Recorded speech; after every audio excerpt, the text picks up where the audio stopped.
गप आउ गीत जेमती आम गोटे गपर एग्जांपल नवा जोटा कि बहुत कॉमन स्टोरी काउर स्टोरी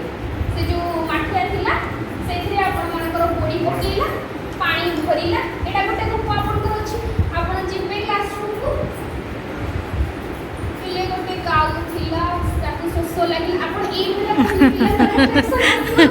नहीं आसीबनी ना हाँ नहीं आपण जो कहते नि प्रकृत भाव भंगी आ उच्च स्वर बुझि परछन आ उच्च स्वर अर्थ कि बहुत लाउड वॉइस रे कहबे ना आपण तो क्लासरूम रो स्ट्रेस देखिबे बुझि परछन क्लासरूम रे आपण मानकर 5 जन पिला अछि 10 जन पिला अछि 12 जन सेही हिसाब रे आपनकर body language how to present आपण केमती कहउछु तापरे आपण माने आरंभ करिवे एमती खरा समय हेइतिला खाली खरा समय कहले भी हबनी दुहु खरा होतला आपण कहबे दरकार अधिका खरा होते सेतबेला आपण माने पिला को क्वेश्चन पजेबे खरा दिने त माने शोष लागि ना ना आपण माने पचारिबे तापरे काउ रंग पचारिबे से केमिति उड़ी के जाउतला आट करके देखैबे आ से माठिया रे पानी देखिला केतेटा गुडी भी आपण माने हां केमती कला आ केमती